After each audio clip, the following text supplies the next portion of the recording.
Vous écoutez Génération Oui, le podcast indépendantiste avec Florence, Marc-Antoine et David.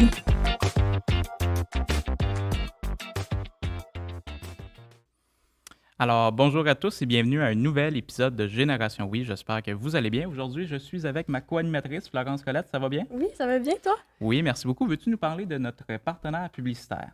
Oui, alors nous remercions notre partenaire publicitaire là, qui nous permet de jaser d'indépendance à la boutique 50% plus 1.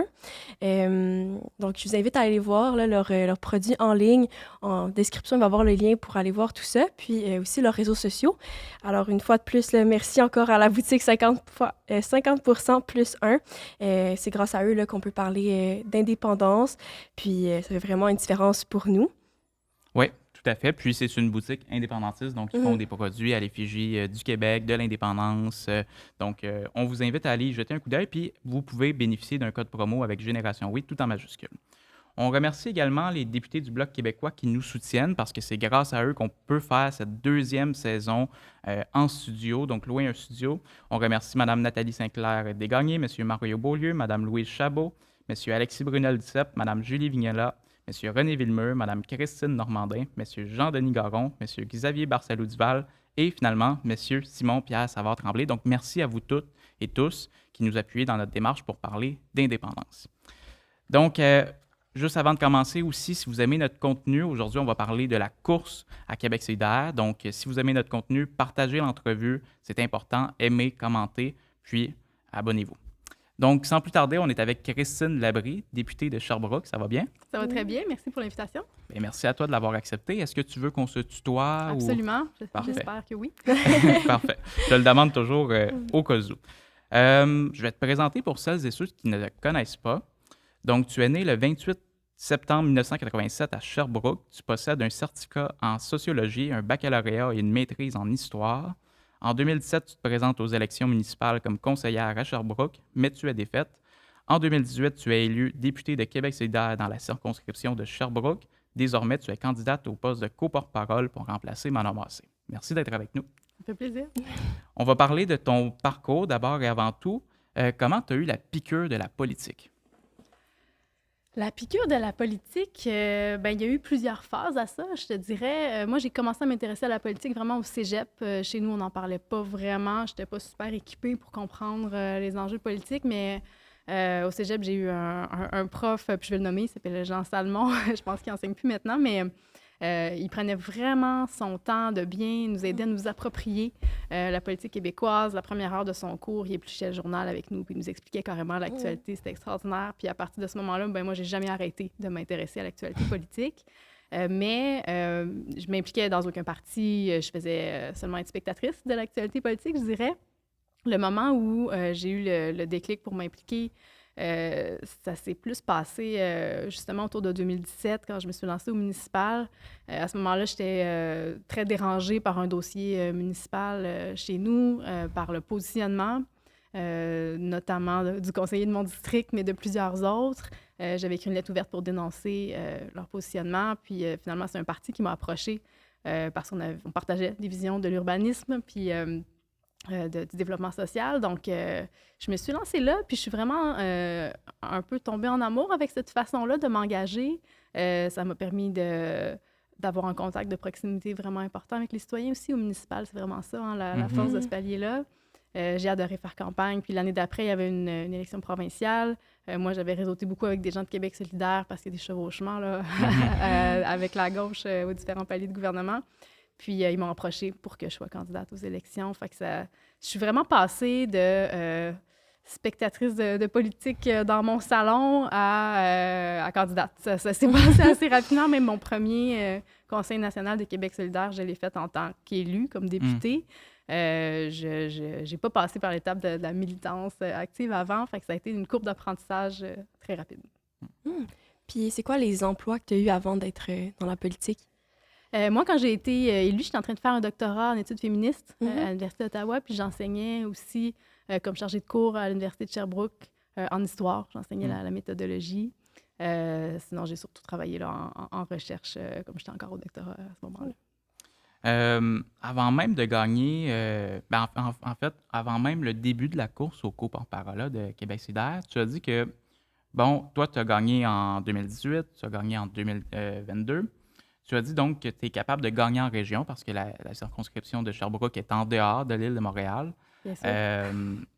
Qu'est-ce que tu voulais dire? Parce qu'il y en a qui ont vu ça comme peut-être une petite attaque pour Émilise, qui a perdu, elle, son élection dans Rouyn-Noranda-Témiscamingue en 2022. Fait que c'était quoi tes intentions avec cette déclaration-là que toi, tu es capable de gagner en région? Bien, en fait, ce que j'ai dit, la question qui m'était posée, c'est qu'est-ce qui me distingue des deux autres candidates dans la course? À ce moment-là, on était déjà 3 annoncés. Il y avait Ruba Gazal, qui est députée ici de Mercier à Montréal. Émilise, qui est mon ancienne collègue, qui, elle, était à Rouyn-Noranda-Témiscamingue. On m'a demandé ce qui me distingue. Puis moi, à ce moment-là, ben, ce que j'ai répondu, c'est que j'avais réussi à faire grandir Québec solidaire à l'extérieur de Montréal. Ça a été perçu comme une attaque à Émilise, mais bien honnêtement, moi, je trouve que c'est quelque chose qui me distingue de mes 2 autres collègues parce que la circonscription de Sherbrooke, elle n'était pas déjà acquise à Québec solidaire quand moi, j'ai été élue en 2018. On l'a gagné, hein? On a fait passer les appuis de 12 à 34 % quand moi, je me suis présentée dans Sherbrooke en 2018. C'est un gain de croissance quand même assez important. Ensuite, en 2022, on l'a consolidé, cet appui-là, puis quand on regarde l'ensemble du caucus de Québec solidaire, en fait, c'est moi qui ai le plus augmenté ses appuis de tout le caucus, puis de beaucoup à part de ça. Donc, moi, ce que ça me dit, c'est que je suis une force de croissance jusqu'à maintenant pour ce parti-là, parce que j'ai gagné une nouvelle circonscription, puis j'ai continué de faire augmenter mes appuis quand les gens m'ont vu travailler dans le premier mandat. Puis je pense que ça me distingue à la fois de Ruba et d'Émilise, qui apportent des choses de manière incontestable à Québec solidaire. Mais pas nécessairement en termes de croissance, en termes de nombre de votes. Puis là, tu as parlé du premier conseil. Est-ce que tu te souviens du premier congrès de Québec solidaire que tu as assisté? Le premier congrès, ben, c'était aussi après mon élection. La différence au sein de Québec solidaire entre les congrès et les conseils nationaux, c'est surtout le nombre de délégués. Donc, c'était, je me souviens plus, c'était 2019 peut-être, mais... c'est toujours des beaux moments parce que de se retrouver rassemblés en instance nationale avec des militants de partout à travers le Québec, ça nous rappelle qu'on n'est pas tout seul à faire ces luttes-là. C'est vraiment mobilisant. Ouais. Si on parle justement, on rentre dans le vif du sujet, si on parle de l'indépendance du Québec, parce que, Québec solidaire est un parti qui se dit souverainiste. Vous faites campagne différemment, les 3 candidates en parlant d'indépendance. Toi, comment tu es devenu indépendantiste? Oui, je ne l'ai pas toujours été. C'est bien de le rappeler, je pense, parce que ça rappelle aux gens qu'on peut changer de position là-dessus. Puis si on veut faire grandir les appuis à l'indépendance, il faut que ça se sache qu'on peut le devenir. Moi, j'avais pas tellement d'enthousiasme pour le projet indépendantiste, je dois le dire, au départ, quand j'ai commencé à me politiser. Puis j'en voyais pas l'intérêt. Je vais le dire comme ça, j'en voyais pas l'intérêt. Le discours que j'avais eu l'habitude d'entendre à propos de l'indépendance était plus basé sur le passé, comme si c'était une manière de corriger les injustices historiques que le Québec avait vécues. Puis moi, ça me convainquait pas tellement. C'est vraiment avec Jean-Martin Hossan, le discours d'option nationale. Ouais, c'est là qu'il y a eu un déclic pour moi de me dire « Ah oui, OK, ça peut servir à quelque chose pour le futur, l'indépendance du Québec. » Et c'est là que j'ai vraiment accroché. Puis d'ailleurs, cette année-là où Option nationale s'est fondée, la candidate dans ma circonscription, c'était Évelyne Baudin, qui est devenue mairesse de Sherbrooke, que je connaissais déjà à l'époque. On avait des amis communs.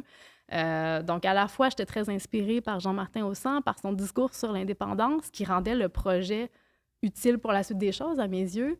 Puis à la fois, j'avais confiance en Évelyne. Donc, à ce moment-là, j'ai voté pour Option nationale. Puis c'est le moment où j'ai, moi, adhéré à ce projet-là, parce que pour la première fois, j'en entendais parler d'une manière qui rendait ce projet-là pertinent.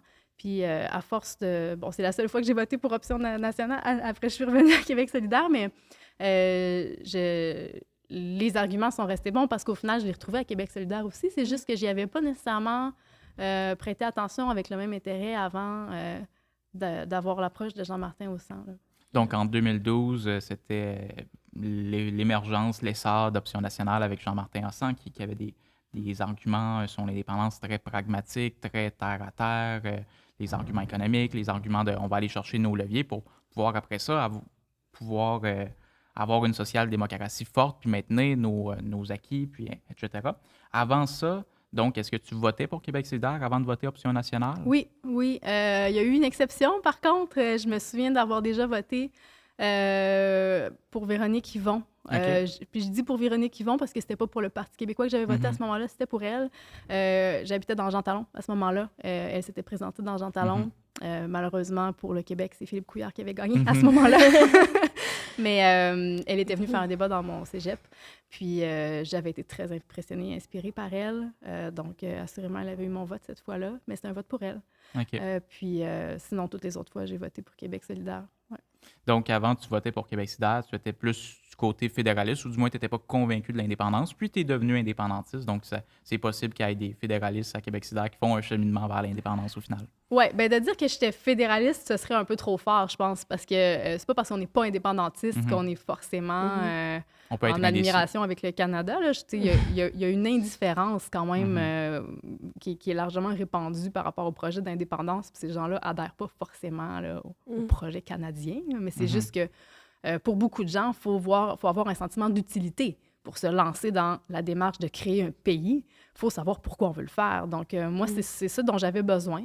C'est Option nationale qui m'a apporté ça. Puis ce discours-là, je le reconnais encore en Québec solidaire. Moi, c'est cette approche-là qui m'a convaincue. Puis je pense, bien honnêtement, que le potentiel de croissance pour l'indépendance, il passe beaucoup par là. Parce que des gens qui adhèrent déjà au projet d'indépendance, il y en a plein. Des gens qui sont indifférents, il y en a beaucoup aussi. Mais ces gens-là ont des luttes, ces gens-là ont des préoccupations importantes. Puis on est capable de lier leur lutte, par exemple la lutte environnementale, on est capable de lier cette lutte-là à l'indépendance. Puis c'est vrai pour un paquet d'autres préoccupations que les gens ont, il y en a des arguments. Puis je pense qu'on gagnerait à les faire valoir parce que l'idée de l'indépendance en soi pour elle-même, c'est pas nécessairement comme ça qu'on va rejoindre assez de gens pour former une majorité là, pour la suite des choses. Puis moi, je me demandais, comme en 3 mots, comment tu pourrais décrire comme d'être indépendantiste selon toi? En 3 mots? Ouais. C'est une bonne question. Ben, pour moi, être indépendantiste, c'est de réfléchir à l'avenir du Québec, puis c'est d'être radical, dans le sens où si on veut aller jusqu'au bout des réformes qu'on veut faire, ben on a besoin d'aller chercher ce moyen-là. Puis évidemment qu'il y a plein de choses qu'on peut faire d'un point de vue progressiste au sein du Canada. On n'a pas besoin de l'indépendance pour commencer ce travail-là. Puis d'ailleurs, le Québec a franchi déjà des grands pas au fil des dernières décennies là-dessus. Mais radical dans le sens où pour aller jusqu'au bout de ce projet-là, on en a besoin de l'indépendance. Ouais. Puis pourquoi qu'on en a besoin de l'indépendance? Moi, je sais pourquoi moi, je trouve que le Québec en a besoin, mais toi, tu dirais que c'est pourquoi qu'on en a besoin? Bien, parce qu'il y a des pouvoirs qu'on n'a pas actuellement. Puis je pense que l'environnement, c'est peut-être un des dossiers les plus évidents. Moi, d'ailleurs, j'avais signé ce chapitre-là dans le livre « Ce qui nous lie », qui avait été dirigé par Sol Zanetti. Quand on a vu le gouvernement fédéral acheter un pipeline dans l'Ouest, puis imposer le passage d'un pipeline à la Colombie-Britannique, qui a essayé de toutes ses forces d'empêcher ce projet-là, qui ont même adopté une loi dans ce sens-là. Ça a été décidé par la Cour suprême, finalement, que le Canada il a le droit de passer des pipelines sur le corps des provinces comme ça. Moi, je trouve que c'est un rappel assez clair que on a beau ici avoir des consensus populaires au Québec par rapport à ça, ben, le Canada, s'il décide de nous passer sur le corps un pipeline, il va pouvoir. Puis le fait est que c'est un État pétrolier. Puis leur économie repose sur la vente, l'exportation du pétrole de l'Ouest. Donc, on n'aura pas notre mot à dire au sein de ce pays-là. La Cour suprême a été assez claire là-dessus. Puis pour moi, la seule façon de contraindre le Canada à s'éloigner même de ce type d'économie-là, c'est d'être indépendant parce que à ce moment-là, on aurait le contrôle de nos frontières. Ça forcerait une restructuration des choses au sein du Canada, ce qu'on n'est pas capable de faire en tant que province au sein de ce pays-là, parce que la Constitution est écrite de même. Bon, puis essayer de la changer, ça a été fait. Ça n'a pas marché. Tu sais, la gestion du fleuve, c'est la même chose. Moi, je te dirais aussi au niveau du ferroviaire, moi, je viens de l'Estrie. Ce qui s'est passé à Lac-Mégantic, c'est un trauma vraiment important pour la région. Puis c'est des événements qui pourraient se reproduire n'importe où parce que les règles du transport ferroviaire sont pas assez sécuritaires, sont vraiment faites pour favoriser l'industrie plus que la sécurité des gens. Puis on n'a pas le contrôle là-dessus. c'est un paquet de bonnes raisons, sans compter les investissements publics, notre argent qui s'en va à Ottawa, qui sert à financer notamment le pétrole. Ça fait partie des raisons pour lesquelles on a absolument besoin d'aller rechercher tous ces pouvoirs décisionnels-là, puis aussi notre argent pour le mettre où nous on veut. Oui, tout à fait. Puis, par rapport justement au pipeline, il y avait eu, il y a quelques années, une tentative du gouvernement fédéral de le faire aussi au Québec, là, avec EnergyS. Donc, on n'est pas à l'abri de ça, ni même nous au Québec. Il y avait eu une mobilisation citoyenne parce que l'environnement, pour nous, c'est important. Puis aussi, ça allait passer dans des terres, puis on voulait pas que ça coule parce qu'un pipeline ne veut pas, des fois, ça se déverse, puis c'est mauvais pour... exactement, puis c'est mauvais pour l'environnement, c'est mauvais pour la planète, c'est mauvais pour l'économie parce que ça a des conséquences économiques importantes. Puis je trouve ça important de le rappeler, ça, parce que moi-même, quand j'étais plutôt indifférente au projet d'indépendance du Québec, je caressais cette idée que pour influencer le Canada, il valait mieux être dedans. Puis je l'entends souvent, cet argument-là, de la part des gens qui disent « Mais là, on est aussi bien de rester au sein du Canada, on peut l'influencer, on est quand même une province influente. » Bien, sur certains points, ça peut être vrai, mais il y a des choses pour lesquelles vraiment notre meilleure façon d'influencer le Canada, c'est d'être un pays indépendant. Puis pour le transport interprovincial, c'en est un excellent exemple. Pour vrai, la seule façon qu'on va pouvoir empêcher le Canada d'exporter le pétrole vers l'Est, c'est d'être un pays. Puis on a beau avoir des consensus sociaux de plus en plus forts, il n'y a pas d'acceptabilité sociale, puis on l'a démontré très clairement dans les dernières années. Ça ne les empêchera pas, notamment s'il y a un gouvernement conservateur qui est élu prochainement, ça ne les empêchera pas de nous imposer des projets comme ça. Ça fait peur, là, tout ça, on dirait, mais moi aussi, là, c'est pour ça, on dirait que je me considère indépendantiste, parce que je me dis, le futur, comme, c'est pas mal là, ça s'en vient, puis il y a des décisions qui vont être prises, puis on n'a pas vraiment notre mot à dire. Ça me fait peur, mais quand tu parles dans tes études que tu as faites, tu parles beaucoup de féministes, puis moi, je me demandais, avec l'indépendance, est-ce que ça pourrait aider la cause féministe, selon toi? Une des façons que je vois, notamment, c'est qu'on aurait la mainmise sur le code criminel. Puis moi, j'ai beaucoup travaillé sur les dossiers de violence conjugale, notamment. Puis il y a une pression populaire importante dans le milieu pour que le contrôle coercitif soit reconnu comme une infraction au code criminel. C'est une demande de très longue date des organisations féministes. Bon, il y a un chantier en cours à ce moment au niveau fédéral. On a réussi à mettre... notamment de l'influence, parce qu'à l'Assemblée nationale, j'ai déposé une motion qui a été adoptée à l'unanimité pour demander au gouvernement fédéral de se pencher là-dessus. Mais le fait est qu'on attend après eux autres. On n'a pas le contrôle sur notre code criminel. Puis le contrôle coercitif, c'est la racine de la violence conjugale. Il y a énormément de femmes qui sont victimes, puis qui... tant qu'il n'y a pas de marque physique, c'est très difficile pour elles de porter plainte parce que là, il faut qu'elles utilisent d'autres chefs d'accusation, comme par exemple voie de fait, mais la violence conjugale ne passe pas toujours par des voies de fait. Des fois, c'est beaucoup plus insidieux que ça. En général, même, c'est beaucoup plus insidieux que ça. Donc ça fait partie des raisons pour moi pour lesquelles on aurait tout à gagner là, d'avoir notre propre pays. On pourrait légiférer nous-mêmes au niveau criminel, puis pour la sécurité des femmes, puis pour... faire respecter leurs droits, ça serait un gain. Puis c'est intéressant parce que tantôt, tu parlais justement du fait il y a beaucoup de gens qui espèrent pouvoir changer le Canada puis qui disent on va influencer le Canada, on a une voix un petit peu plus progressiste, etc. Puis... Mais tu sais, notre poids politique au fil des années au sein du Canada diminue parce que notre population, elle augmente, mais pas aussi vite que dans le reste du Canada. Donc, ça fait en sorte qu'on a moins de députés, de moins en moins de députés par rapport au reste du Canada. Fait que même d'un point de vue pragmatique, terre à terre, si on regarde les chiffres, on ne peut pas changer tant que ça le Canada. Puis ça va être de plus en plus impossible de le faire. Là. Exact. C'est déjà des constats qui sont évidents, là, puis c'est presque inéluctable, en fait, avec les politiques d'immigration qu'il y a en ce moment, la hausse démographique naturelle du Québec, le poids du Québec au sein du Canada est appelé à diminuer. Puis il y a des choses qu'on réussit à faire. Hein, puis ce dont je viens juste de parler, la modification du code criminel pour ajouter l'infraction de contrôle coercitif, bon, mais c'est en chantier. Hein. On va peut-être réussir à y arriver quand même. Mais le fait est que c'est beaucoup plus long. Donc, en termes d'efficacité aussi, là, pour prendre des décisions sur ce qui se passe sur notre propre territoire, non seulement il y a des choses qu'on ne réussira jamais à faire avec eux, mais il y a des choses pour lesquelles on pourrait agir beaucoup plus rapidement si ça dépend de nous. Puis le développement, par exemple, du transport passager ferroviaire au Québec, c'en est un bon exemple. Tant que c'est géré par Ottawa, le transport ferroviaire, vous le voyez là, à quel point c'est pas adéquat comme service qu'on réussit à offrir, alors que dans la lutte au changement climatique, on gagnerait à miser sur le déplacement ferroviaire. On est un peu... on est dans l'incapacité d'agir en ce moment par rapport à ça. Là.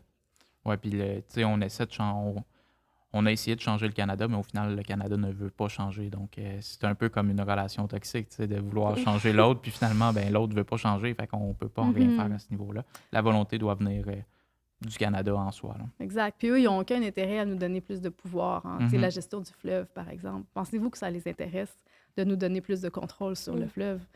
C'est l'entrée des ports les principaux.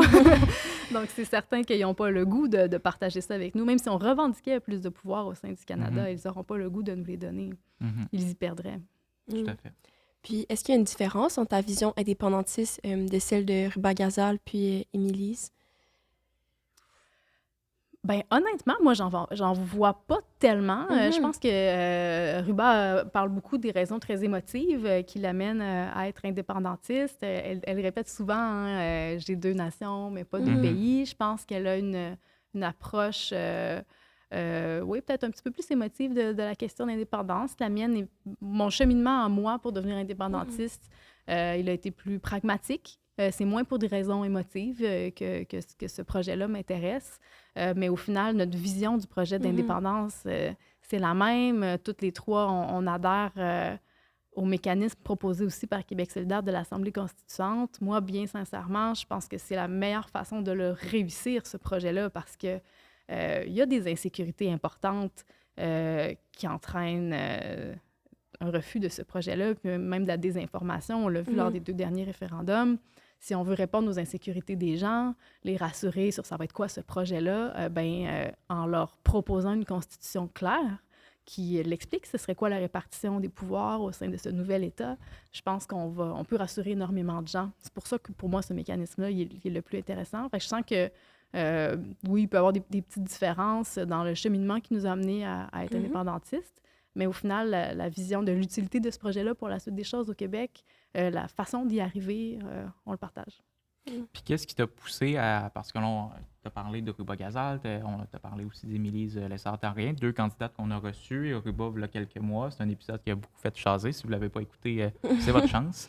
Puis on a reçu également Émilise dernièrement, donc l'épisode est en ligne. Vous pouvez également l'écouter pour vous faire une tête sur les différentes candidatures. Mais toi, pourquoi tu t'es dit, tu sais, maintenant, Manon Massé se retire, c'est l'occasion pour moi de se présenter. Qu'est-ce que tu veux apporter à Québec solidaire?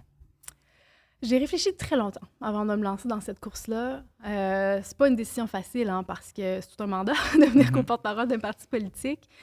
Mais au final, j'y suis allée parce que j'ai le sentiment que c'est comme ça que je peux le plus contribuer à l'équipe.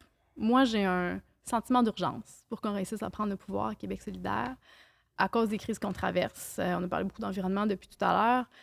Il y a la crise climatique, assurément, mais toutes les crises sociales qu'on traverse aussi, l'accroissement des inégalités, la crise du logement, la dégénérescence de nos services publics en éducation, c'est particulièrement tragique.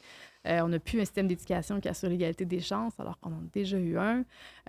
Moi, j'ai un sentiment d'urgence qu'on prenne le pouvoir parce que je sais qu'on a des solutions pour ça. Et puis, donc, pour y arriver, il faut grandir. Puis quand je vous disais, moi, l'analyse que je fais, c'est que j'ai été dans les dernières années une force de croissance pour ce parti-là. Ce que je veux faire comme co-porte-parole, c'est d'être une force de croissance, pas juste dans ma région, mais à l'échelle nationale. Moi, c'est ça qui m'a donné le goût de me lancer dans cette course-là, c'est vraiment d'essayer de faire grandir ce parti-là le plus vite possible. Puis, moi, je me demandais dans tout ça, tu parlais de l'éducation. Est-ce que... Parce qu'en ce moment, moi, j'étudie, je fais le bac en enseignement au secondaire, puis ça me fait peur, là, les stages, là, vraiment. On dirait que c'est comme, j'y pense, puis on en parle, tous les étudiants en parlent, puis on se fait dire « Ah, tu t'en vas en éducation, mais c'est pas vraiment un domaine... » Tu sais, comme, c'est vraiment une vision négative en ce moment, l'éducation. Est-ce que, là, je reviens un peu à l'indépendance, mais est-ce que tu penses que si on était un pays, est-ce qu'on pourrait, tu sais, on pourrait prendre des décisions plus directes sur l'éducation? C'est certain que c'est peut-être pas le sujet sur lequel le lien est le plus clair, dans le sens où on a nos compétences en éducation. Donc, on gère le système d'éducation par nous-mêmes. On peut, si on avait des ministres de l'Éducation qui s'y intéressent vraiment, on pourrait prendre beaucoup de décisions pour améliorer ce réseau-là, autant en termes d'infrastructure que d'approche pédagogique, que de conditions de travail.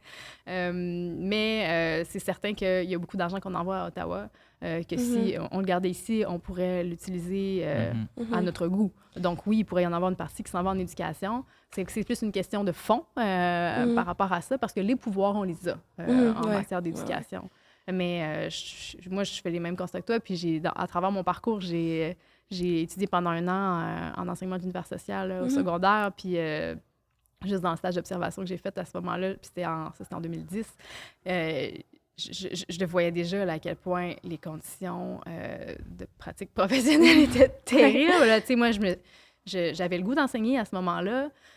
Puis je me suis dit, moi, je ne serais pas capable d'être l'enseignante que je veux être dans ces conditions-là. Puis ça m'a fait lâcher le programme. Finalement, j'ai bifurqué vers l'histoire. Mais puis ça s'est juste empiré depuis. Là. Ça s'est dangereusement empiré. C'est pas pour rien que tous nos professionnels en éducation quittent le réseau ou pensent à quitter ou sont épuisés. Il y en a pas beaucoup là, qui vont bien en ce moment dans nos écoles. Puis oui, c'est un problème de manque de ressources, beaucoup. Puis il faut valoriser la profession enseignante et tout ça. Qu'est-ce que tu as pensé, justement, parce que là, le Parti québécois a refait l'exercice du budget de l'an 1 qui démontre concrètement que ce serait économiquement viable puis profitable pour le Québec d'avoir son indépendance d'un point de vue économique. Qu'est-ce que tu as pensé, justement, de ce budget de l'an 1 du Parti québécois? Bien, on est content qu'il ait fait l'exercice. Je pense que c'est important de le rappeler. Moi, personnellement, j'avais pas de doute par rapport à ça, mais c'est important de démontrer preuve à l'appui aussi pour convaincre des gens. Mais j'ai le goût de vous dire, tu sais, je ne sais pas si on est encore dans une dynamique où c'est ça les craintes principales des gens. Moi, je vois qu'il y a des personnes qui voient juste pas l'utilité de l'indépendance, sont indifférents. Bon, il y a aussi des gens qui ont peur que leurs droits ne soient pas respectés au sein d'un Québec indépendant parce qu'ils sentent que leur principal allié pour défendre leurs droits, c'est le gouvernement fédéral. C'est le cas notamment de beaucoup de personnes immigrantes. Ou de minorités culturelles, donc les anglophones en font partie. Donc, tu sais, les arguments d'ordre économique, ils comptent pour certaines personnes, mais je ne sais pas si c'est ça qui crée le plus d'hésitation en ce moment par rapport au projet indépendantiste. Donc, on est reconnaissant qu'ils aient consacré des ressources à faire cet exercice-là, ça s'ajoute aux arguments, mais en soi, ça ne répond pas à toutes les craintes. Donc, il faut continuer de parler de ce projet-là, d'être à l'écoute des craintes que les gens ont, de leur proposer des pistes de solutions. Puis le cheminement de l'Assemblée constituante, pour moi, permet de répondre à des craintes que les gens ont parce que quand tu les impliques dans le processus, ils peuvent définir eux-mêmes ça va être quoi les moyens qu'on prend pour protéger les droits des minorités au sein d'un État québécois. Pour moi, c'est la meilleure manière de rassurer les gens. Je pense que quand même de manière... Tu sais, tantôt, on parlait de pragmatisme, de Jean-Martin Hossan, d'Option nationale. Je pense que ça doit quand même jouer pour plusieurs de voir, parce que je l'entends tellement, la péréquation, c'est un argument fédéraliste assez fort là, qui fait peur aux gens de comme « Ouais, mais là, on va perdre la péréquation. » Puis j'entends même des fois ma grand-mère, que finalement j'avais convaincue de prendre sa carte de membre d'un parti politique, qui disait « Ben là, je vais-tu perdre ma pension? » Puis il y a beaucoup de craintes économiques qui jouent dans la tête. Puis dès le début du mouvement indépendantiste, dès le début même du Parti québécois à l'époque, parce que c'était le seul parti indépendantiste à l'époque, aux élections de 76, avant ça, en 70, en 73, il y avait beaucoup de peur économique. On jouait avec les camions de la Brinks, puis on disait que les capitaux allaient fuir, puis après ça, on disait que les entreprises allaient fuir, puis que l'élite économique allait fuir. Fait que de montrer que l'indépendance, ça a des bienfaits économiques, que non seulement ça va balancer, mais qu'en plus, on va gagner économiquement, puis qu'on va pouvoir investir plus en éducation, investir plus en santé, parce qu'il y a un déséquilibre fiscal qui fait en sorte que notre système de santé, présentement, il va mal, pas parce que les gens ne travaillent pas assez fort. Le monde dans les hôpitaux, je pense, il y a un consensus là-dessus au Québec, puis le Front commun mène une bataille importante. Les gens dans les hôpitaux, ils travaillent fort, mais ils manquent de ressources. Ils portent le système à bout de bras. Bien, tu as totalement raison. Puis l'exercice qu'ils ont fait, le Parti québécois, avec le budget de l'an 1, c'est une brique de plus dans l'argumentaire pour convaincre des gens. Fait qu'on est reconnaissant qu'il l'ait fait. Exact, mais ça va en prendre d'autres aussi. Ben oui, donc, évidemment que c'est un exercice pertinent. Maintenant, il faut continuer parce qu'il y a d'autres arguments qu'il faudra mettre de l'avant. Absolument, on est d'accord. Puis là, tu parles un peu de l'Assemblée constituante. Comment tu pourrais définir ça pour des gens qui sont moins familiers avec le terme? Oui, mais je peux l'expliquer un peu parce que c'est vrai qu'effectivement, c'est plutôt méconnu, mais l'idée, en fait, c'est de de mettre à contribution les gens, de former une assemblée qui serait représentative de la population, ce qui n'est pas toujours le cas de l'Assemblée nationale. Les élections sont le fruit de beaucoup de choses, puis le résultat final, on n'a pas nécessairement la parité, on n'a pas nécessairement la représentation de tous les différents groupes au sein de la société. Donc, dans une assemblée constituante, on voudrait composer une assemblée qui est représentative, donc sur laquelle sont représentées les communautés autochtones, les communautés anglophones, immigrantes, qui a la parité, etc. Puis l'objectif, c'est de rédiger un projet de constitution du Québec comme État indépendant. Donc, de le faire en allant consulter sur tout le territoire les gens pour voir qu'est-ce qu'ils veulent, comme nouvelle répartition des pouvoirs, par exemple. Dans un projet de constitution du Québec, on définit là-dedans c'est quoi les droits fondamentaux ici, comment sont respectés les droits des communautés, mais aussi de réfléchir à la répartition des pouvoirs. L'idée de l'indépendance, pour moi, c'est pas juste d'aller chercher les pouvoirs qui sont actuellement à Ottawa puis de les amener à Québec. C'est de réfléchir à toute cette répartition des pouvoirs qu'on a au Québec. Qu'est-ce qu'on veut répartir au sein des régions, des MRC, des municipalités? Il y a tout un exercice à faire là-dessus, puis faut le prendre au sérieux. Donc, l'idée de l'Assemblée constituante, c'est vraiment de mettre les gens en contribution pour réfléchir à ça. Puis, à la fin, le référendum que nous, on ferait sur l'indépendance, il serait sur ce projet de constitution. Donc, les gens auraient des réponses très claires à quel type de pouvoir va relever de qui au sein d'un État québécois, par exemple. Et ça, je trouve que c'est important parce que beaucoup d'insécurité par rapport au projet d'indépendance relève du fait que c'est de l'inconnu.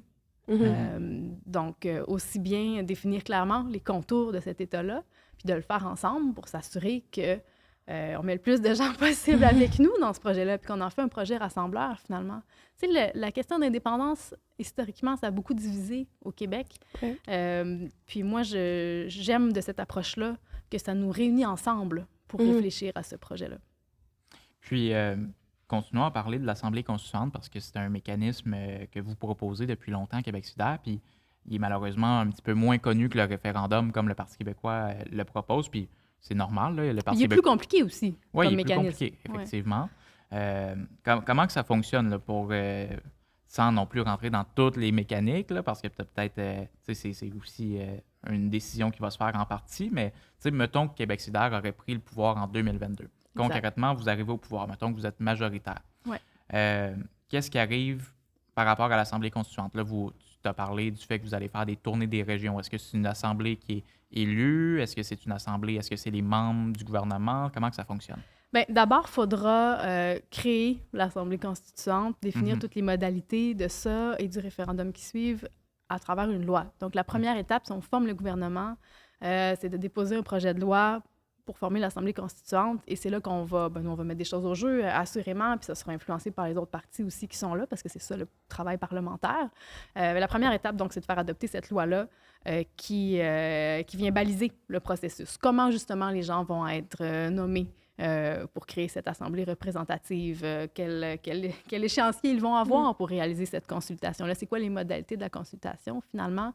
Quels seront les paramètres dans lesquels le référendum qui suit va se faire? Donc, d'abord, adopter cette loi, puis ensuite, en suivre les modalités pour mettre sur pied l'Assemblée constituante. Après ça, c'est certain que après le processus de consultation, il y a un moment où il faut rédiger cette constitution en faisant la synthèse, en extirpant tout ce qui est revenu dans les consultations. Puis après, c'est ça qu'on met au jeu dans le cadre d'un référendum. Donc, c'est faire connaître, évidemment, cette constitution qui est issue de la démarche. Fait que c'est un processus, effectivement, qui est plus long qu'un simple référendum. Mais son avantage, c'est qu'il nous permet de prendre le temps d'inclure les gens et de les faire participer au processus. Puis c'est important parce qu'il y a des gens, sinon, qui pensent que ce projet-là va se faire à leur dépens. Donc, si on veut s'assurer qu'ils ont le temps de se l'approprier, la démarche, puis de protéger leurs droits, de s'assurer que ce sera le cas, bien, moi, je pense qu'il faut le prendre, ce temps-là. Ça vaut la peine de rassurer des craintes. Puis oui, c'est un processus qui prend probablement quelques années. Nous, ce qu'on veut faire, c'est de le réaliser dans un mandat, le processus au complet, puis le référendum. C'est certain que là, quand je vous dis ça, je parle d'un mandat majoritaire, parce que les mandats minoritaires, des fois, c'est pas bien long. Mais oui, c'est un processus qui est plus long qu'un simple référendum, mais pour moi, comme il est plus rassembleur, il a beaucoup plus de chances de succès à la fin. Mais c'est sûr qu'au long terme, ce serait super beau de voir la parité à l'Assemblée. Là. Ce serait comme un rêve là, de voir tout le monde représenté. Puis après, on pourrait se dire, quand même, ces gens-là, ces groupes-là, parce que je pense que l'indépendance, les gens ont peur parce qu'ils se voient peut-être moins dans le projet.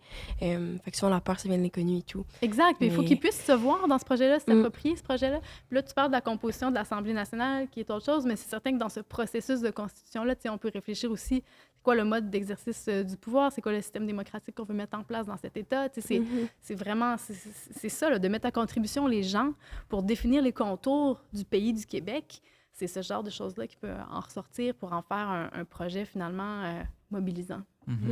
Si tantôt, dans mon scénario, Québec solidaire prenait le pouvoir de façon majoritaire, si Québec solidaire prend le pouvoir mais est minoritaire, puis face à lui, il y a le Parti québécois qui détient la balance du pouvoir et qui est prêt à collaborer avec Québec solidaire pour faire ce processus-là d'Assemblée constituante puis de référendum. J'espère que oui. Fait que vous allez collaborer ensemble, probablement. Bien, j'espère que oui. Après ça va dépendre d'eux. Parce que si nous, on est au pouvoir de manière minoritaire, bien, c'est les oppositions qui décident quand elles ont le goût de collaborer ou pas. Des fois, ça nous tente, puis des fois, on est moins, moins enclin à vouloir le faire. Ça dépend de ce que nous propose le parti au pouvoir. Mais j'ose espérer, moi, qu'un gouvernement minoritaire de Québec solidaire réussirait à aller chercher l'appui du Parti québécois pour mettre sur pied une assemblée constituante. Parce qu'au final, la destination de ça, c'est un référendum sur l'indépendance du Québec. Puis ça, c'est le projet aussi du Parti québécois. Donc, on a ça en commun, là. Tout à fait. Ouais, les deux partis ont quand même une vision peut-être un peu similaire pour le référendum. Je me demandais, est-ce que tu t'es déjà impliqué dans la cause indépendantiste, dans des projets un peu plus différents? En dehors de mon implication à Québec solidaire, non. Bien, à part le livre en fait, qu'on a rédigé avec ça, je pense que je dirais qu'en dehors de mon mandat de député, c'est probablement le geste le plus fort que j'ai posé. Ce qui nous lie. Ce qui nous lie, exact.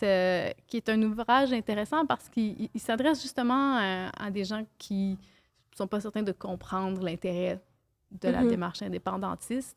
C'est ça le public cible, en fait. On ne voulait pas s'adresser à des gens déjà convaincus avec ce livre-là. On voulait vraiment partager nos réflexions sur l'intérêt, la pertinence de faire l'indépendance du Québec. Puis moi, je l'explique mon parcours dans ce chapitre-là sur l'environnement. Je pense que c'est un outil intéressant à partager. D'ailleurs, on avait... c'est tout le caucus qui a participé à ce livre-là, puis il y avait 2 personnes autochtones aussi qui ont signé des sections du livre. Ça, c'est important pour nous, de faire le projet d'indépendance avec les communautés autochtones. Ce serait de quelle façon que Québec solidaire ferait justement l'indépendance avec les communautés autochtones? Bien, via l'Assemblée constituante. C'est de leur accorder une grande place là-dedans. Puis elles font partie des nations qui sont sur notre territoire. Donc, on veut parler de nation à nation. Exact. Puis moi, j'aimerais ça, qu'on soit le premier pays au monde fondé avec les communautés autochtones. C'est des communautés qui ont subi des constitutions, de se prêter à l'exercice d'en rédiger une avec eux. Moi, je trouverais ça extraordinaire. Oui, absolument.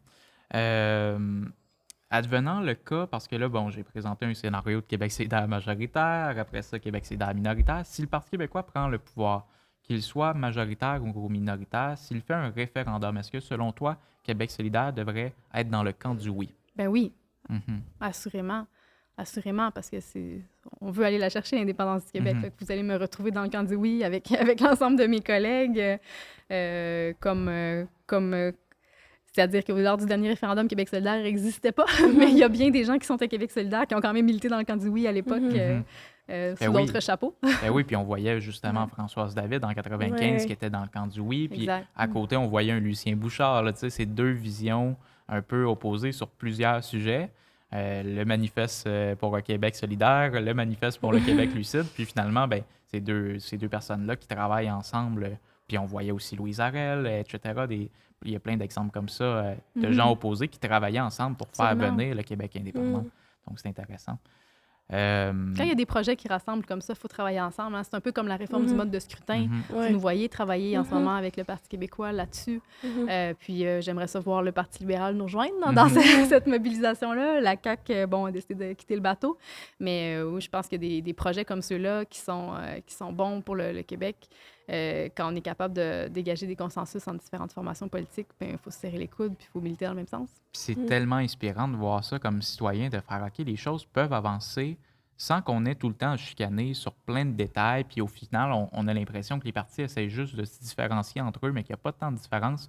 Tu as nommé, je me souviens pas, quel exemple tu as nommé? Par rapport au La travail, réforme du mode de la scrutin. réforme du mode de scrutin, on l'a vu avec Mourir dans la dignité, on Ben l'a oui. vu avec... Les tribunaux c'est spécialisés, ça qui que j'allais est dire. ma avec- principale, c'est-à-dire probablement ma réalisation dont je suis le plus fière Mhm. dans le dernier mandat, puis c'était du travail transpartisan, puis du vrai beau travail Ouais. transpartisan. Là. Il y avait de la volonté. Là. Des fois, il y a des sorties transpartisanes qui se font, puis après ça, les gens reprennent chacun leur côté. Puis, mais par rapport au rapport Rebâtir la confiance, au projet de loi sur les tribunaux spécialisés, c'était de la vraie belle collaboration qui a duré plusieurs années. Puis ça, c'est le genre de choses qui fait vraiment avancer le Québec. Parce que quand tu travailles tout le monde ensemble, après ça, il n'y a personne qui va te faire reculer. On l'a fait ensemble. On l'a quasiment écrit, ce projet de loi-là, en tenant le crayon, les 4 en même temps. Mhm. Fait qu'il n'y a personne qui va aller détricoter après le travail qu'on a fait. On s'est mis d'accord. Moi, je trouve ça précieux. Puis c'est vrai que des fois, c'est un petit peu plus long de fonctionner comme ça. Mais au final, on y gagne parce que sinon, qu'est-ce qu'on voit dans d'autres dossiers? Un gouvernement vient, fait quelque chose, le gouvernement d'après vient, le défait, va dans l'autre direction, là, l'autre revient, il le refait. À un moment donné, on a l'impression d'avancer, mais c'est tout croche, puis on stagne quand on fonctionne comme ça. Ah, c'était tellement inspirant de vous voir. Je pense que c'était Isabelle Charret, Hélène David, Véronique Yvon et toi qui étaient pour le tribunal, les tribunaux Oui, ben, spécialisés. au début, c'était Sonia Lebel OK, oui. qui a accepté de travailler de cette manière-là, puis parce qu'elle avait le dossier à la fois justice et conditions féminines. Après ça, elle a été envoyée ailleurs, puis c'est Isabelle Charret qui a poursuivi avec nous, là. Puis Simon-Jeanin Barrette comme ministre de la Justice pour le projet de loi. Mais oui, vraiment une belle collaboration. En fait, au final, ceux qui sont restés dans le processus du début à la fin, ça a été moi puis Véronique Yvon. Parce que du côté des libéraux, il y a aussi eu changement de porteur de dossier. Mais moi puis Véronique, on s'est fait gardienne de l'esprit du rapport là, jusqu'à la fin du projet de loi. Puis maintenant, je suis la seule à l'Assemblée nationale qui a été là depuis le tout début de la formation du comité d'élus, puis qui a suivi tout le processus. Moi, je me considère gardienne de ce travail collectif là, qu'on a fait pour en faire le suivi. C'est vraiment un bel exemple. Peut-être qu'avec l'indépendance, ça va être similaire. Mais c'est les tribunaux spécialisés, ça, c'était pour les... Violences c'est quoi? sexuelles et Ok. conjugales. Parfait. Exact, Ouais. ouais. Pour redonner confiance aux victimes envers le système de justice. Hein, puis c'est loin d'être parfait encore. Ouais. Mais je vous dirais que le système de justice, c'est quelque chose qui change très lentement dans la vie. Ouais. Puis la vitesse à laquelle on a réussi à apporter des changements, c'est plutôt impressionnant. Ouais. Oui, parce que souvent, c'est difficile pour les victimes. Ils sont pas creux devant les tribunaux, puis il y avait un bris de confiance. Ils dénoncent, mais au final, très peu se rendent jusqu'au tribunal. Très peu, après ça, gagnent leur cause. C'est très difficile parce que le fardeau de la preuve est sur eux, sont elles surtout, disons-le ainsi. C'est surtout des femmes. Donc, ça change quoi? On déroge un peu de l'indépendance, mais on va y revenir. Le tribunal spécialisé, qu'est-ce que ça change concrètement pour... Pour le résumer vraiment brièvement, je dirais que c'est surtout un meilleur accompagnement dès le début du processus. Donc, avant même que la victime dépose sa plainte à la police, parce qu'elle n'est pas obligée de le faire non plus, un meilleur accompagnement psychosocial notamment, puis avec des conseils juridiques depuis le tout début du processus, de s'assurer que la victime elle est bien enveloppée dans ce processus-là, qu'elle va être bien conseillée, bien soutenue pour prendre des décisions éclairées en toute compréhension de ce qu'est le système. Parce qu'on entend des victimes nous dire, par exemple, qu'elles ne savaient pas que quand ils ont fait leur déposition à la police, que c'était ça finalement qui allait être la preuve au final. Puis Isabelle Borsy, j'aurais donné plus de détails, j'aurais dit ça. Mais tu sais, quand elles rajoutent des détails à la fin dans leur témoignage, elles se font dire, ben là, ça ne concorde pas avec ce que vous avez dit l'autre jour. Ça nuit à leur crédibilité. Alors qu'elles n'avaient aucune idée quand elles ont rempli leur déclaration qu'il fallait tout mettre là-dedans. Là, tu sais, c'est pas clair pour tout le monde, hein, je veux dire. Idéalement, on souhaite à personne d'avoir affaire au système de justice dans la vie. Quand on y a affaire, c'est toute une machine. On ne comprend pas tous les rouages. Donc, quand on n'est pas bien conseillé, on peut commettre des erreurs de bonne foi. Puis, il y avait aussi beaucoup de travail à faire pour accompagner les victimes parce que notre système de justice est conçu... les procureurs, ils représentent pas la victime, ils représentent l'État. Ah ben la reine, parce qu'on est encore dans ce système, mais ils représentent l'État. Donc, il y a personne, au final, là, qui est avec les victimes pour les représenter. Fait que l'ensemble de tout ça vise à mieux accompagner les victimes, à mieux les soutenir, à déployer les ressources en amont pour les conseiller. C'est très intéressant. Puis il faut dire aussi que le tribunal spécialisé, c'est pas, à moins que je me trompe, là, tu connais mieux le dossier évidemment que moi, mais c'est pas un nouveau tribunal, c'est pas un C'est nouveau une lieu division. physique. C'est Non, ça, ben, exactement. il y a eu des aménagements physiques quand même qui peuvent Mhm. avoir été faits, par exemple, pour permettre à des victimes de témoigner sans voir leur Mhm. agresseur, toutes sortes de modalités comme ça. Fait que oui, certains aménagements physiques leur permettent de ne pas croiser l'agresseur dans le palais de justice, des choses comme ça. Mais non, on parle d'une façon de faire différente là, au sein des palais de justice. Parce que c'est un vol ou une agression sexuelle, c'est pas le même type de crime, puis ça ne demande pas nécessairement le même type d'accompagnement, comme tu le Exact. disais, fait que de Ça- plus ça- l'adapter. Oui, plus adapté. Puis ça vient aussi avec beaucoup de formation pour tous les acteurs, des policiers jusqu'aux juges. Fait que ça fait partie de l'esprit. Là. Ouais. Si on revient à l'indépendance, donc tantôt, je t'ai présenté différents scénarios. Je n'ai pas d'autres pour toi. Mais tu m'as dit, bon, ben, si Québec solidaire prend le pouvoir, il faut travailler ensemble avec le Parti québécois pour faire cette assemblée constituante-là. Si le Parti québécois prend le pouvoir puis fait un référendum, moi, je vais être dans le camp du oui. Tu m'as même dit aussi que tu as le goût que les changements avancent plus vite puis que Québec solidaire ait une croissance plus vite. Si cette croissance-là doit passer par des alliances, disons, circonscription par circonscription entre le Parti québécois et Québec solidaire, est-ce que tu penses que ça serait une avenue envisageable ou il faut carrément fermer la porte? Ben moi, je ne la ferme pas définitivement, cette porte-là, mais je vais être bien honnête avec vous. Je trouve qu'il y a des points de dissension très importants avec le Parti québécois en ce moment. Puis après ça, il y a encore des points de convergence. Je voyais aujourd'hui dans l'actualité le Parti québécois qui émet des propositions en éducation par rapport aux écoles privées, par exemple. On est exactement à la même place là-dessus. C'est la proposition du mouvement L'École ensemble. On y adhère totalement aussi. Donc, on a la même vision des choses sur ce dossier-là. Bon, il y a d'autres sujets aussi sur lesquels on partage une vision des choses, mais notamment en matière d'immigration. On est très éloignés l'un de l'autre là-dessus. Puis c'est un sujet qui est très cher à nos membres à Québec solidaire. C'est pas mineur, là, comme divergence d'opinion. Donc, dans les circonstances, moi, je vois pas de ce type d'alliance-là possible à court terme. Après ça, ça peut changer. Hein? On a vu le Parti québécois changer de position sur beaucoup de sujets au fil des années. Ça dépend de leur chef, ça dépend des gens qui sont là. Québec solidaire aussi change d'opinion à travers le temps, là. Ben, as-tu un exemple? Oui. Parce que sur la loi 21, par exemple, on a révisé notre position. C'est vrai, ça passe par le vote de nos membres, mais ça ne dépend pas de nos porte-paroles. Sur l'indépendance particulièrement, avant l'Assemblée constituante dont on parle aujourd'hui, était sans mandat pour l'indépendance. Oui. Aujourd'hui, elle est avec mandat depuis qu'Option nationale depuis a la fusionné. fusion avec Option Donc ça, nationale. c'est un changement qui s'est fait sur l'indépendance. Comme le Parti québécois, en 2018, disait, ben nous, ça va être un référendum dans un deuxième mandat. Puis là, avec la venue de Paul Saint-Pierre Plamondon, c'est un référendum dans un premier mandat. Fait que les partis politiques évoluent. Oui, ça nous arrive aussi, mais beaucoup moins souvent parce que pour nous, ça se fait par un vote d'instance nationale. Ça ne dépend pas de l'opinion des co-porte-parole. Donc, oui, ça arrive. Puis si on vient d'en donner 2 exemples récents. Mais pas mal moins souvent, je dirais. Mais moi, je surveille ça de près quand même, ce qui se passe au Parti québécois là-dessus, parce que j'ai entendu beaucoup de choses qui m'ont fait grincer des dents par rapport à l'immigration dans les dernières années, notamment par rapport aux migrants, le chemin Roxham, etc.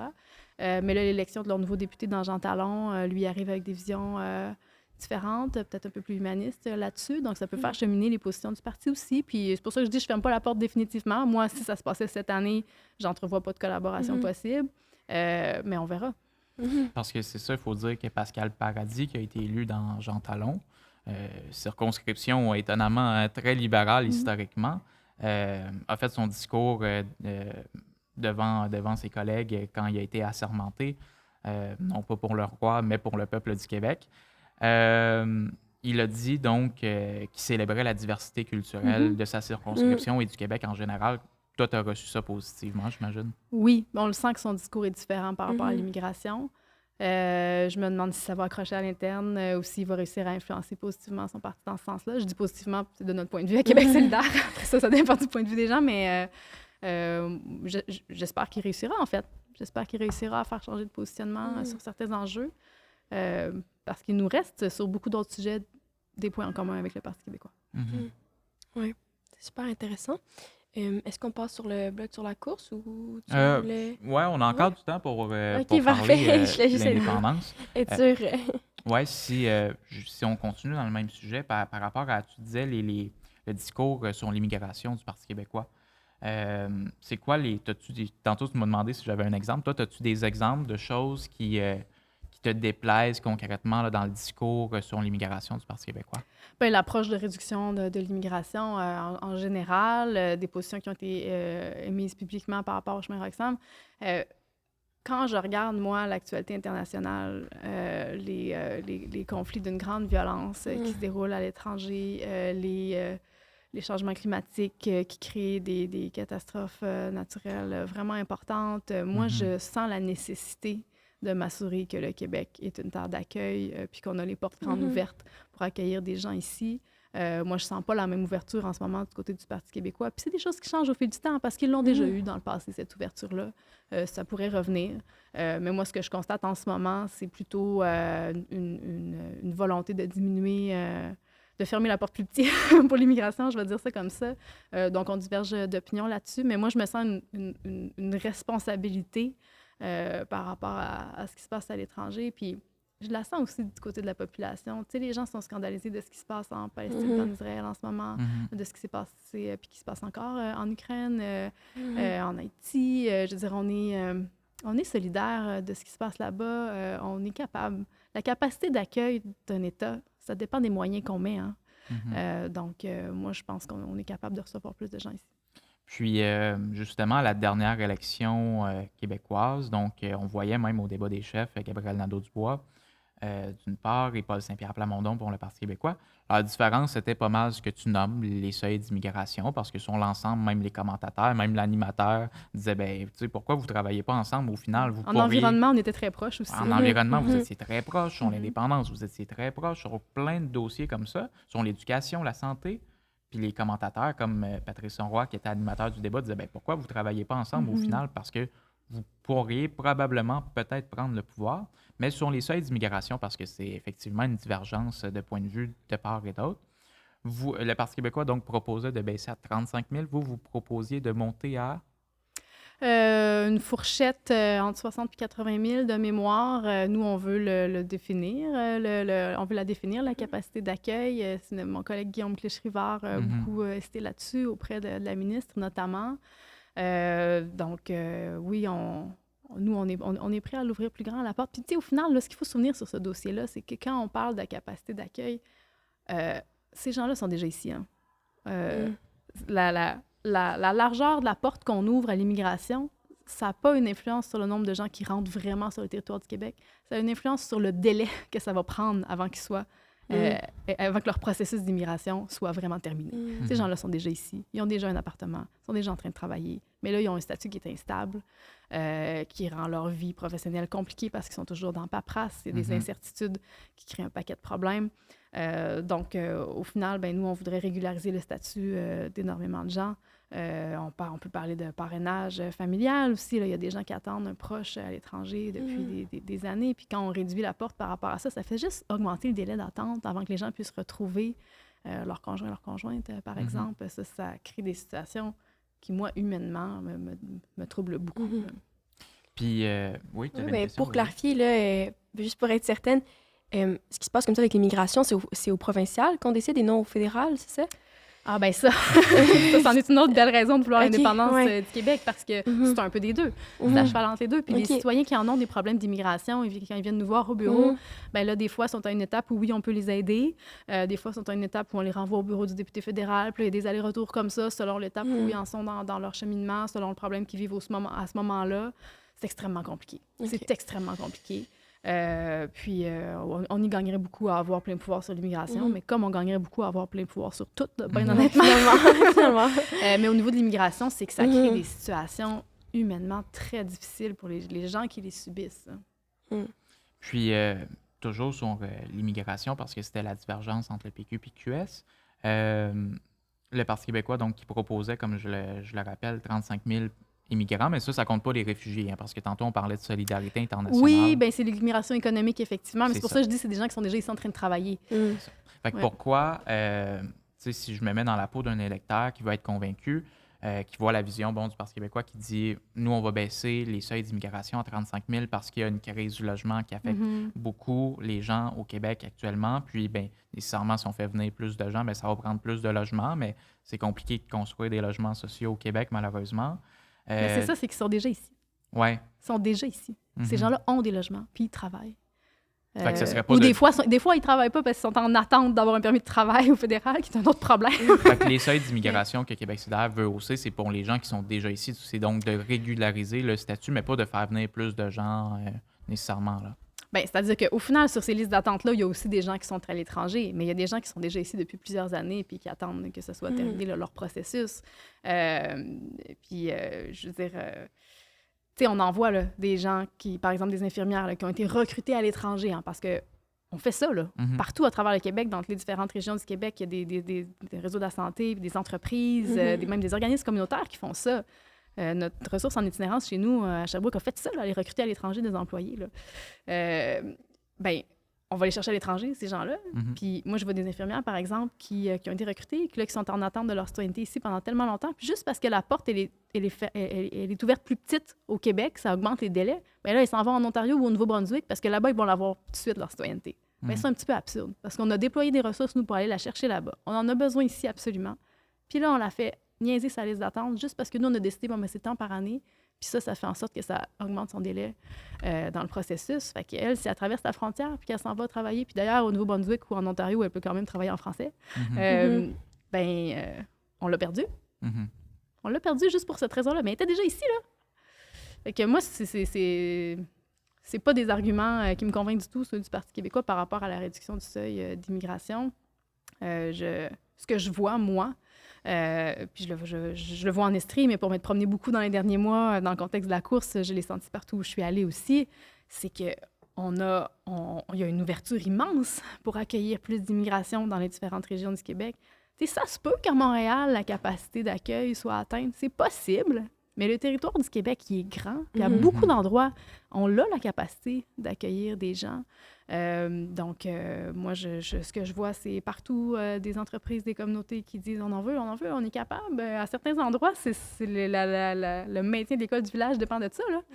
Là. Donc, la capacité d'accueil, elle est différente selon les milieux. Puis, si des gens sentent qu'elle peut être atteinte à certains endroits au Québec, mais ce n'est pas nécessairement le cas de tout le Québec. Puis, ça dépend toujours des ressources qu'on met aussi, par exemple, pour franciser, pour accompagner ces gens-là pour l'intégration à l'emploi. C'est un choix politique. Bien, c'est intéressant la nuance que tu fais entre Montréal puis le reste du Québec, parce qu'effectivement, en région, puis de toute façon, juste pour la cohésion sociale, puis l'intégration aussi, on en veut, tu sais, plus d'immigration en région, puis ça fait un portrait interculturel du Québec qui est beaucoup plus beau, puis qui est beaucoup plus riche, fait que c'est Absolument. intéressant. Puis les gens, je veux dire, c'est pas juste parce qu'on a besoin de travailleurs, là, c'est d'une grande richesse. Moi, j'ai vu ma communauté se battre à plusieurs reprises pour défendre des immigrants qui étaient menacés d'expulsion, parce que là, leur dossier, finalement, il n'avait pas été autorisé. J'ai vu les gens se mobiliser pour les loger, par exemple, dans une église, puis les nourrir pendant des mois, faire des grandes manifestations, des campagnes de lettres. Je veux dire, c'est pas juste pour répondre à des besoins économiques. Il y a un attachement qui se crée aussi quand ces personnes arrivent dans nos communautés, puis elles font partie de nos communautés. Ça me fait penser à l'histoire de Kim Thuy là, qui est arrivée à Granby. C'est tellement mignon. Là, dans son livre, elle explique ça. À Granby, les gens étaient super généreux parce qu'il y en a moins, mais des fois, quand moi je pense à l'immigration, je me dis, sûrement qu'ils arrivent à Montréal parce que des fois, il y a d'autres gens de leur communauté, d'autres groupes, ou peut-être qu'il y a plus de ressources, mais finalement, c'est vrai que quand on pense à l'ensemble du Québec, ça met une autre vision. Là. Absolument. Puis nous, tu sais, ça fait partie des choses qu'on propose. J'ai parlé de mon collègue Guillaume Clichy-Rivard tantôt. Une des propositions qu'il a mis au jeu, c'est que pour le programme du PEC, Programme d'expérience québécoise, le délai soit réduit de moitié si c'est en région que tu fais ton processus. Ça fait partie des pistes là, pour s'assurer de la régionaliser, de l'immigration. En ce moment, on en parle, mais il n'y a pas tellement d'incitatifs. C'est vrai qu'il peut y avoir une tendance à venir s'installer là où on a déjà un réseau. Puis c'est normal, ça facilite l'intégration aussi, d'avoir des gens qui sont là pour t'expliquer un peu comment ça marche au Québec. Des fois, tu arrives d'une culture où il y a beaucoup d'apprentissage à faire. Fait que c'est normal et même dans une certaine mesure, c'est sain que les gens s'installent là où ils ont déjà un réseau. Mais si on veut qu'ils s'installent partout sur le territoire, créons les incitatifs. Très intéressant, puis on espère que les visions entre les partis québécois et Québec solidaire pourront être peut-être conciliables à l'avenir parce que, comme on l'a dit, sur plein d'enjeux, vous rejoignez. Toujours sur cette question-là, en octobre 2022, après les élections québécoises qui ont eu lieu, on a vu 3 députés du Parti québécois se faire élire au au même moment 11 députés de Québec solidaire, à peu près le même pourcentage de vote, à quelques virgules près. Il y a eu un sondage léger sur la question d'une collaboration entre Québec solidaire et le Parti québécois. 68% des électeurs de Québec solidaire, ils étaient plus nombreux du côté de Québec solidaire à exiger une collaboration entre le PQ et QS. Qu'est-ce que tu voudrais leur répondre à ces électeurs-là et ces électrices-là? On l'entend souvent, hein? Puis pour avoir fait énormément de porte-à-porte, c'est vrai qu'il y a beaucoup de gens qui nous appellent à ça parce qu'ils les voient, les similitudes entre le Parti québécois et Québec solidaire. Il y a aussi beaucoup de gens qui ne suivent pas nécessairement l'actualité politique au jour le jour et qui ne sont pas au fait des divergences sur certains dossiers. Puis quand on leur explique, ils comprennent pourquoi. Finalement, on n'est pas à la même place. Après ça, moi, ça me surprend pas que les gens veulent qu'on travaille ensemble. Je veux dire, ça fait 5 ans que je suis en politique québécoise. Ce que j'entends très, très, très régulièrement, c'est à quel point les gens veulent nous voir travailler ensemble. Puis c'est pas juste Québec solidaire puis Parti québécois, là, c'est tout parti confondu. Le travail transpartisan, c'est ça que les gens veulent. Ils sont tannés des chicanes stériles. Fait que c'est pas juste par rapport à l'idée d'indépendance, c'est par rapport à tous les dossiers. Les gens veulent nous voir travailler ensemble. Puis ils ont raison. Moi, je comprends, il y a un cynisme très important au sein de la population. Puis chaque fois qu'on travaille ensemble, ça redonne un petit peu d'espoir aux gens là, qu'on est capable. Fait que ça me surprend pas que beaucoup d'électeurs de Québec solidaire veulent nous voir travailler avec d'autres partis. Moi, je me sens aussi tout à fait dans cette dynamique-là de collaboration. Puis la réforme du mode de scrutin, pour moi, elle amènerait ça, de nous forcer un peu plus souvent à travailler ensemble avec des gouvernements de coalition. Moi, je trouve ça très riche. J'espère qu'un jour, on va y arriver. Ouais. Donc, de ce que je comprends, la porte est quand même ouverte à une forme de collaboration sur les dossiers que vous êtes d'accord. Bien, ça, on le fait très régulièrement. Je vous disais... je vous parlais de Véronique Yvon tout à l'heure avec les tribunaux spécialisés, mais on était aussi vis-à-vis l'une de l'autre en matière d'éducation, en matière de famille. On a travaillé constamment ensemble pendant tout le mandat. Puis même avec Marois Risky sur le dossier d'éducation, on l'a fait, même si on a beaucoup de divergences quand même entre Québec solidaire et le Parti libéral sur un paquet de sujets, y compris en éducation. Historiquement, on en est des popés. Mais on est capable de s'allier quand on est d'accord, puis on le fait très régulièrement. C'est juste que c'est pas nécessairement ça que les gens voient de la politique. Ce qui est couvert par les médias, c'est la période de questions. Bon, puis ça dure 45 minutes 3 fois par semaine, puis c'est le moment où c'est un peu une grosse pièce de théâtre, puis bon, l'idée, c'est de faire un show, puis les gens voient ça. Puis c'est vrai que la dynamique est plus conflictuelle, là, mais l'essentiel du temps qu'on passe à l'Assemblée nationale, on le passe en commission parlementaire à étudier des projets de loi dont une très grosse proportion sont adoptés à l'unanimité. Si les gens voyaient ce travail-là, ils le verraient qu'on travaille ensemble très régulièrement. Là.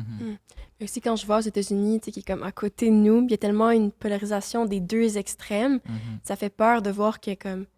il arrive des choses aux États-Unis, puis des fois, ça s'en vient. Puis je me dis, au Québec, on dirait qu'il y a quand même des points de vue que les partis peuvent se mettre ensemble, mais...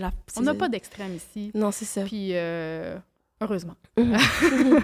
Mais oui, c'est vrai que depuis qu'on a plus que 2 partis politiques représentés à l'Assemblée nationale, là, on est rendu à 4, ça fait quand même... moi, je trouve que ça enrichit beaucoup la dynamique. Ça fait place à plus de nuances. Bon, aux États-Unis, ils en ont juste 2 partis politiques, puis oui, ça crée des clivages, des oppositions importantes. Puis bon, nous, comme on est plusieurs, il y a de la place des fois pour des positions nuancées entre les deux. Tu sais, tout n'est pas noir ou blanc non plus. Fait que je trouve que ça assainit quand même la dynamique politique. Puis ça fait partie des raisons, moi, pour lesquelles la réforme du mode de scrutin, je pense qu'on y gagne. Parce que plus qu'il y a de points de vue exprimés, plus qu'il y a moyen d'être en dialogue, parce qu'il y aura toujours plus de points de convergence que quand les deux sont à un bout à l'autre du spectre. Oui, absolument. Tantôt, j'ai parlé du budget de l'an 1. Tu as dit que c'était une bonne initiative. Ça, Zanetti l'a salué également. Émilise l'a salué à notre micro dans notre dernier épisode, si vous voulez aller y jeter un coup d'œil. Il va y avoir aussi le livre bleu que le Parti québécois propose, qui va un peu être une forme d'assemblée constituante, mais pas exactement. Là, ça va répondre à des questions de base sur l'armée, la monnaie, etc., comment que ça va fonctionner, la division des pouvoirs. Vous, à Québec solidaire, parce que c'est un écho que j'ai là, d'électeurs et d'électrices de Québec solidaire qui disent, ben moi, je vote pour QS, je suis indifférent, comme un peu tu m'en parlais au début, je suis indifférent ou je suis indécis par rapport à l'indépendance, puis je trouve que Québec solidaire n'en parle pas assez. Qu'est-ce que concrètement, à Québec solidaire, vous pouvez faire pour convaincre les gens dans la population générale, mais aussi chez les électeurs et les électrices de Québec solidaire, donc dans l'électorat, si je peux dire, parce que le Parti québécois, de son côté, là, il fait le budget de l'an 1, il fait le livre bleu, etc. Donc, vous allez faire quoi comme outil pédagogique pour convaincre les gens? Comme outil pédagogique, concrètement, ben déjà, le livre « Ce qui nous lie » en est un. Mais je te dirais, effectivement, on a tout avantage comme parti politique à occuper plus d'espace pour lier les luttes que les gens ont. Puis il y a des gens qui viennent à Québec solidaire pour toutes sortes de raisons. Puis des fois, cette raison-là, c'est l'indépendance. Puis des fois, c'en est d'autres. Puis on a une responsabilité comme parti de lier ces luttes-là. Parce qu'on a plusieurs angles d'approche qui nous préoccupent à Québec solidaire. L'environnement, il y a le féminisme, bon, puis l'indépendance en fait partie.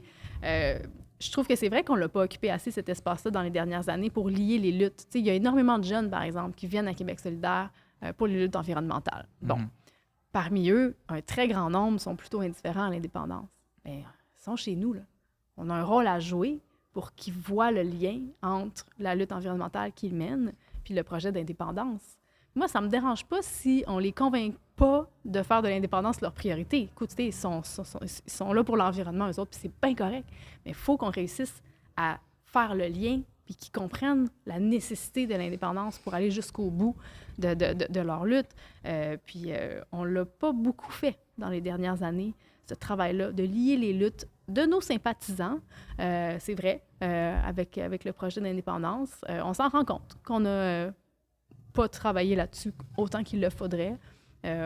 Moi aussi, j'avoue que ça me surprend de voir la proportion de gens qui votent pour Québec solidaire qui ne sont pas indépendantistes, parce que dans les faits, c'est quand même un gros morceau là, de notre projet de société, même si c'est un engagement qu'on veut livrer dans un premier mandat. Il n'y a pas beaucoup de choses dans notre programme pour lesquelles on est aussi clair que ça va être dans un premier mandat, parce que c'est un chantier quand même de longue haleine, notre projet de société. Fait que pour moi, c'est quand même le cœur de notre projet, puis que beaucoup de gens soient avec nous sans y adhérer, ça nous montre l'ampleur du travail qu'on a à faire, puis je suis très consciente de ça. Mais moi, je l'ai fait, ce chemin-là.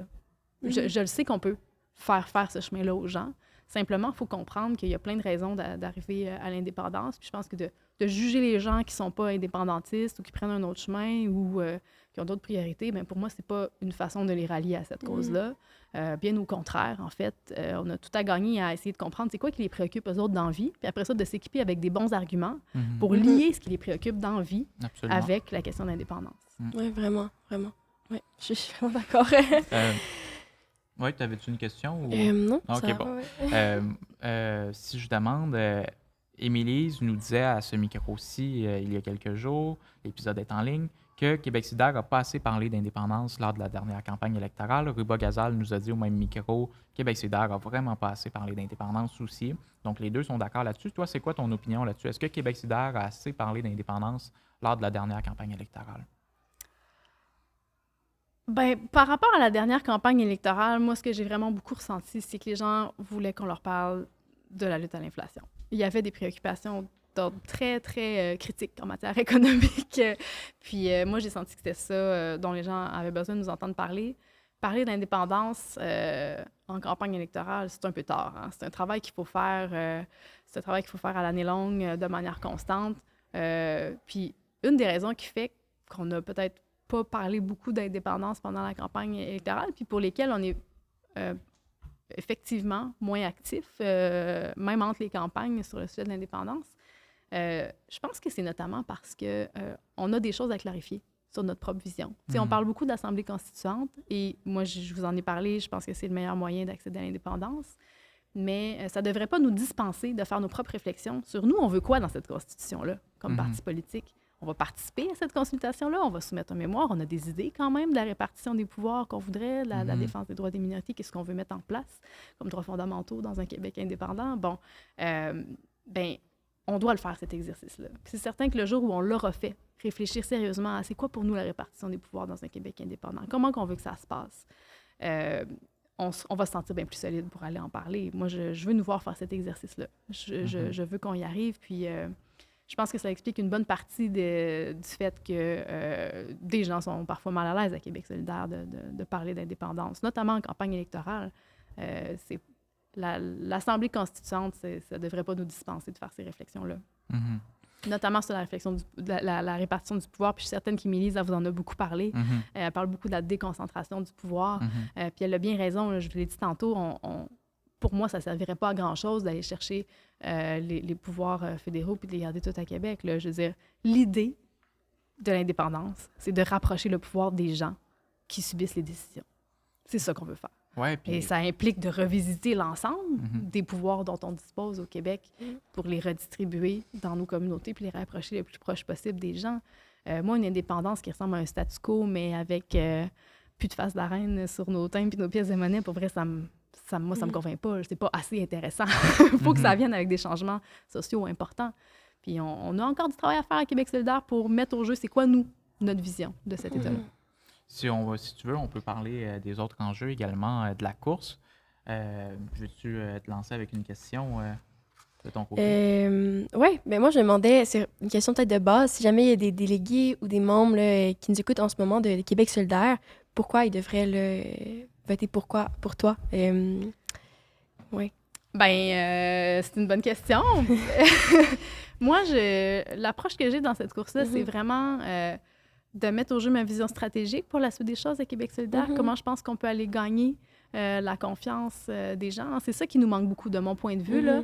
Beaucoup de gens adhèrent à bien de nos propositions à Québec solidaire. Puis ça, il y a plein de sondages qui le montrent, l'adhésion à nos idées. L'étiquette de Québec solidaire, elle n'est pas toujours bien reçue. Le problème, il est là. Donc, on a un défi de crédibilité qui est important. Il faut montrer qu'on est prêt à gouverner. Puis, on l'a vu avec ce qui s'est passé dans Jean Talon là, récemment. Là, quand les gens sont insatisfaits de la CAQ, bien, ils cherchent une autre option.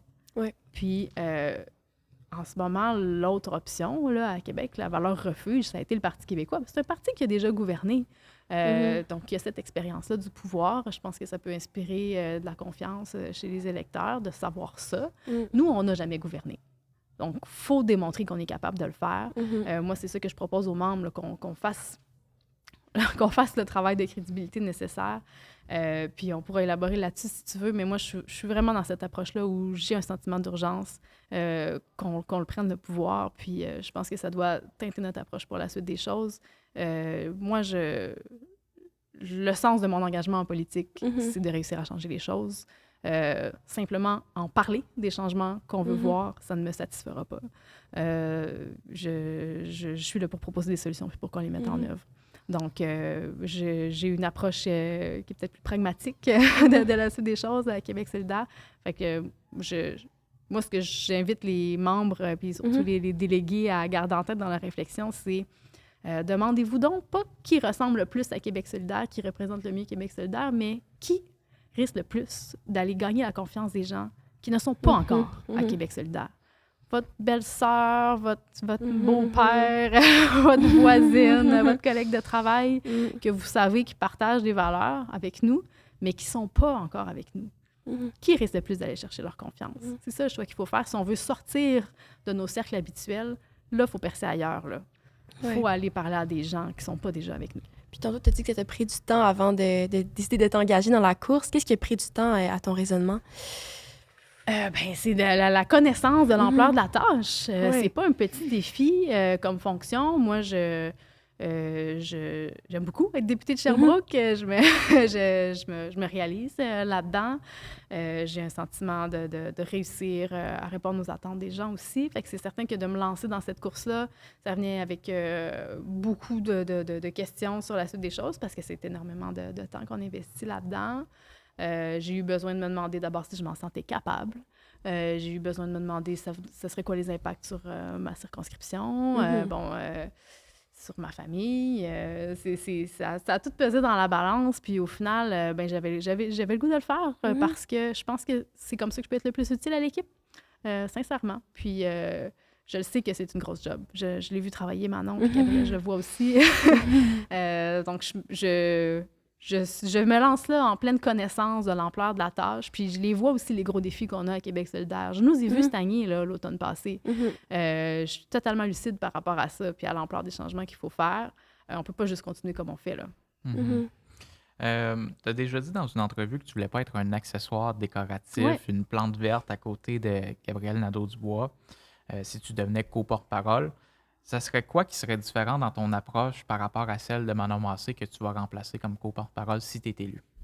Bien, d'abord, juste pour être clair, Manon n'a jamais été un accessoire décoratif à côté de Gabrielle. Moi, je disais ça dans le sens où on me demande souvent, mais toi, est-ce que tu serais prête à être candidate au poste de première ministre, à aller faire les débats des chefs? Puis tout, c'est certain que ça fait partie des questions que je me suis posées avant de me lancer dans la course. Est-ce que je serais prête à ça? Parce que pour être sur un même pied d'égalité avec l'autre co-porte-parole, il faut que tu sois prête à faire la job de l'autre. Ça, c'est essentiel. Fait que c'est dans ce sens-là que je disais ça. Moi, je m'en vais pas là pour être la numéro 2. C'est pas comme ça que ça fonctionne au sein de Québec solidaire. On a 2 co-porte-paroles qui doivent être sur un même pied d'égalité. L'institution nous force à en choisir un des 2 pour être chef parlementaire. Bon, on joue ce jeu-là.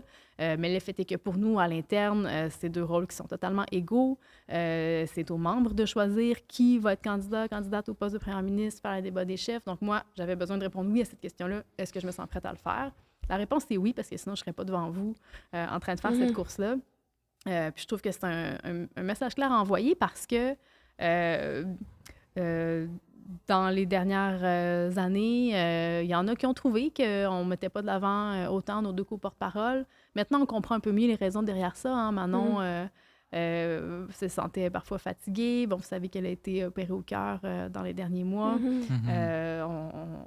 On ne savait pas à quel point l'enjeu était grave, mais on le ressentait, son besoin parfois de prendre des pas de recul. Puis moi, j'ai toujours beaucoup admiré qu'elle se respecte là-dedans. Mais le fait est que ça a créé une situation où des gens ont trouvé que nos 2 co-porte-paroles n'occupaient pas le même espace.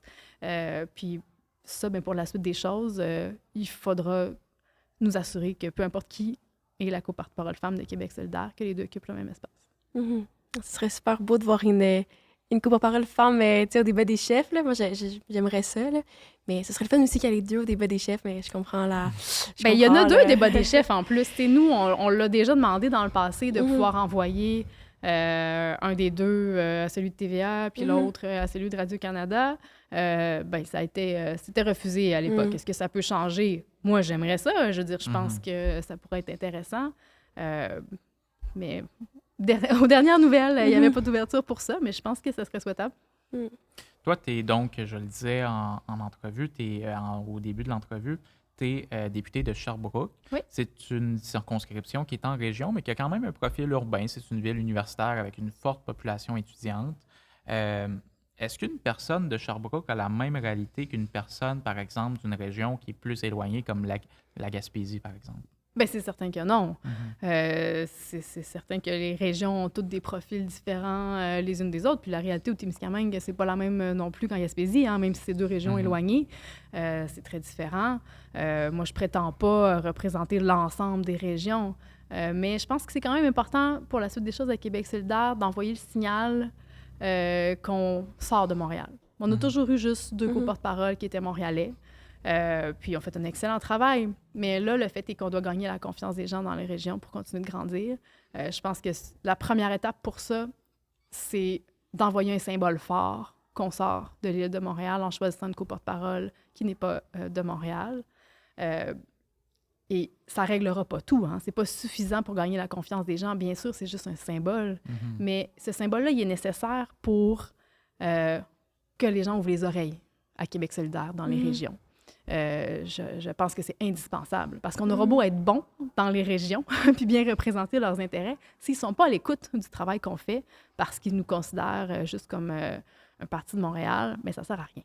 Donc, la première étape, c'est d'ouvrir les oreilles des gens à Québec solidaire en région. Ça passe par l'envoi d'un symbole fort en choisissant une co-porte-parole qui n'est pas de Montréal. Puis après, il faut s'assurer de bien s'arrimer. Parce que là, une fois qu'ils vont être à l'écoute, il faut être bon. faut être bon, puis il faut bien comprendre leur réalité, puis s'assurer d'être des alliés de leur lutte locale aussi. Une des choses qu'on fait déjà le plus souvent possible, c'est d'aller chercher des exemples qui viennent de partout au Québec. On parle de l'inflation, de la crise du logement. Bon, on va chercher des exemples qui viennent de bien des endroits, tout sauf Montréal, quasiment, pour moi. Mais on va aller chercher des exemples de Trois-Rivières, de la Gaspésie, de n'importe où. Bon, c'est une étape.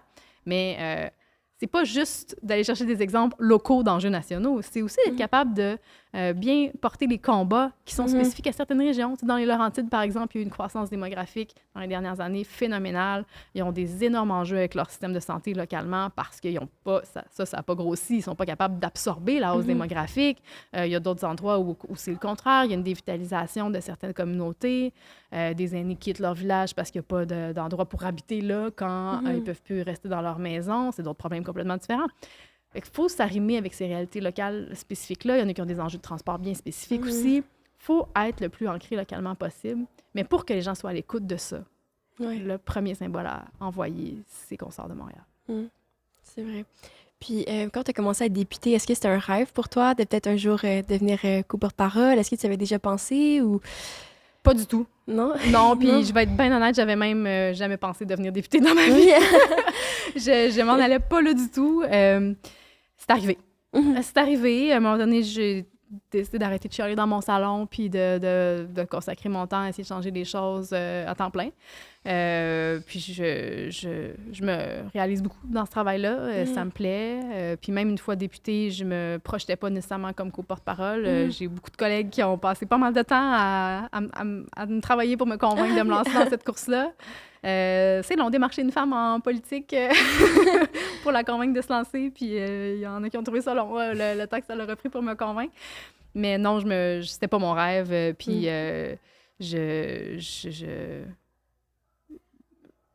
Mais des fois, tu sais, il y a des gens qui savent mieux que nous, qui voient avant nous. Il y a des gens qui voient avant nous un bon endroit pour nous ou quelque chose qu'on peut faire ou qu'on serait capable de faire. Ça a été le cas quand je me suis lancée pour être députée de Sherbrooke.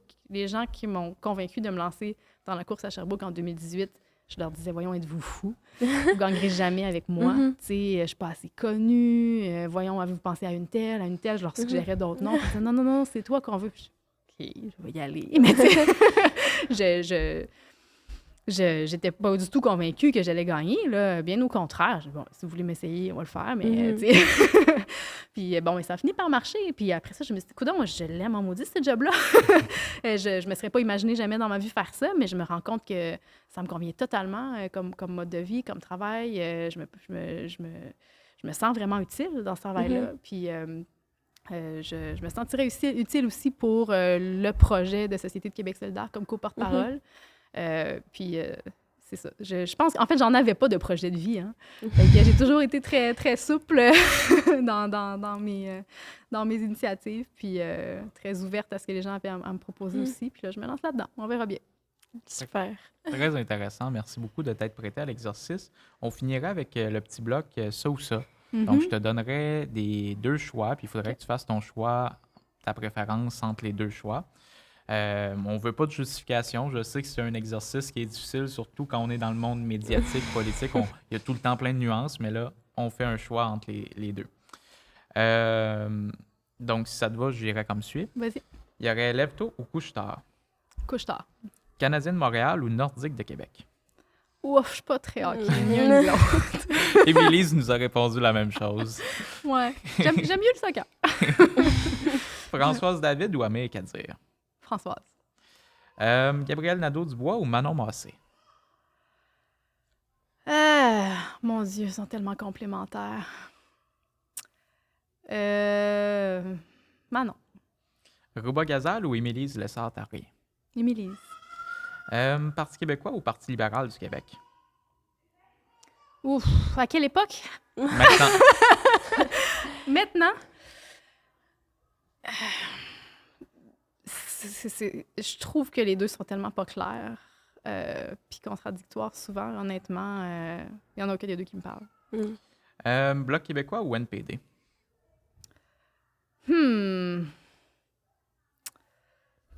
Mon Dieu. Moi, j'ai l'habitude de voter stratégique au fédéral. Il n'y a rien qui me convainc plus qu'il faut. Convergence des indépendantistes ou division des indépendantistes?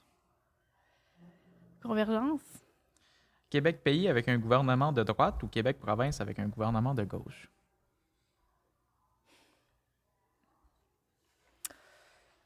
Ouf. On va commencer par un un gouvernement de gauche qui pourra nous mener à l'indépendance. Merci beaucoup de t'être prêté à l'exercice. Est-ce que tu voulais revenir, là je te laisse faire des précisions si tu voulais revenir sur un des choix que tu as fait ou sur par exemple, Bloc québécois ou NPD. Je sais que ça l'avait bien fait jaser quand on avait reçu Ruba Gazal. Parti québécois, Parti libéral, est-ce que tu voulais apporter des précisions ou... La scène politique fédérale est plutôt décourageante, là, bien honnêtement. Je suis un peu ce qui se passe là, mais c'est pas... Il n'y a rien qui me convainc spécialement. Bien honnêtement, je suis souvent déçue de ce qui se passe là, de toutes parts. J'ai trouvé belle et inspirante la collaboration entre le NPD et le Parti libéral parce que ça a permis de livrer des choses intéressantes pour les citoyens. C'est le genre de coalition que je trouve qu'on devrait voir plus en politique à tous les paliers. Mais en soi, je trouve pas que c'est... je trouve pas que ce qui se passe au gouvernement fédéral là, en ce moment est très mobilisant. Merci beaucoup de t'être prêté à l'exercice. Nous, on va remercier la boutique 50% plus 1. Oui, merci encore. Merci à toi, Christine, d'être venue au podcast. Puis merci encore une fois à la boutique 50% plus 1 qui nous permet, grâce à l'appui de nos partenaires, on peut continuer de mener la charge de l'indépendance pour notre nation. Fait que, merci encore une fois. Je vous invite à aller voir leurs produits. Puis on a un code promo, Génération Oui en majuscule, pour avoir un rabais. Oui. Puis on va te remettre d'ailleurs un petit cadeau que tu peux déballer si tu veux à l'instant qui vient de la boutique 50% plus 1. C'est pas grand-chose, mais c'est quand même... Pas un pays? Non, pas pour le moment. C'est pas un pays pour le moment, mais ça serait beau de s'offrir en cadeau le pays. Ben oui. Donc, c'est un petit porte-clés avec un collant du Québec puis un macaron des Oui Québec. Super. Donc, on les remercie pour ces beaux produits-là. Ils font un beau travail, le Oui Québec, d'ailleurs, pour mobiliser les jeunes Effectivement. dans le projet d'indépendance. Oui, beaucoup en Estrie, beaucoup. Puis, on remercie également les députés du Bloc qui nous soutiennent. Cette semaine, j'ai vu que les députés du Bloc se levaient en chambre parce qu'il y a eu le budget de l'an 1 à Québec. Puis là, les libéraux, les conservateurs attaquaient le budget de l'an 1 du Québec indépendant. Bien, j'ai vu le Bloc québécois se lever puis dire « Hey, non, c'est important l'indépendance du Québec, puis il faut la faire, l'indépendance. » Fait que j'ai trouvé ça intéressant à ce niveau-là. Donc, on remercie la boutique, les députés du Bloc qui nous soutiennent. Puis, sur ce, on se dit... À la prochaine fois. À la prochaine fois. Merci.